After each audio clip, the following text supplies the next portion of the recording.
ماښام به چوټي کېږي ماښام به ځي ما ګاډي جیب غیر ده کنه نه ماښام ما غیر ده ګاډي جیب کنه نو ماښام چوټي کېږي که نه نو غیر ده وجه ګاډي جیب کنه نه نو ماښام چې لاړ شي نو څه به کوې ولې څه چل به وشي نو مازدیګر به دا مې بوځي کنه څوک به دې بوځي دا نه نو که ماښام لاړ شي نو بیا ماښام نه ځم خیر دی ماښام لاړ نه کنه خیر دی بس ماښام نه ګاډي جیب نه ځم کنه نو چې ښځه مازدیګر چوټي در کوم ته به سر وکوې دا څه دي دا خو زه نه خورم ما ته به بل سر وکوې پیسې به وکوې پیسې راته چېرته دي ولې پیسې دې نه دي راوړي روپۍ خو ختمې شوې ولې ټولې مې خوړې ټولې دې وخوړې په څه شي دې وخوړې دکان کې بس بیا چوټي هم نشته ماښام به نه نو ته پیسې هم نه راوړې نو ته پیسې ولې نه راوړې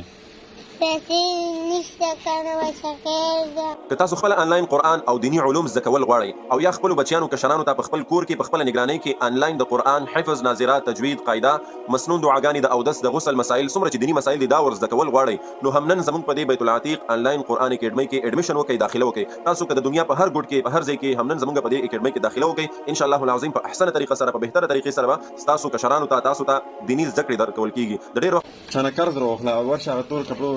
لویټ کې ته ورشه ورته قرض وکړه ولې قرض نه راخلې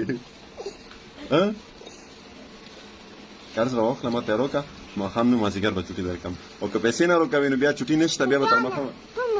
اواز ولګه ورته ما ته قرض راکوې بس چا نه یې راواخله ما ته خو نه دی معلوم دلته وایي د قرض راکړه څو روپۍ درکړي 2,500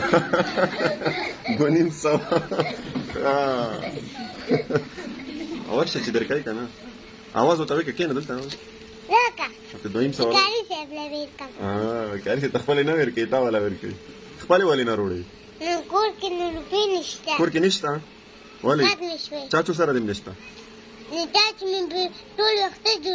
ویښته جوړوي په هغې کې پیسې لوړوي بس بیا ماښامه پورې کښېنه نو ماښامه پورې کښېنه ماښام نه نو اوس پیسې هم نه راکوې 100 روپۍ به راوړې هغه نه چې دا 2,500 روپۍ اخیستې 200 دې جیب کې اچولې که څنګه نو بیا 2,500 کور نه ولې نه راوړې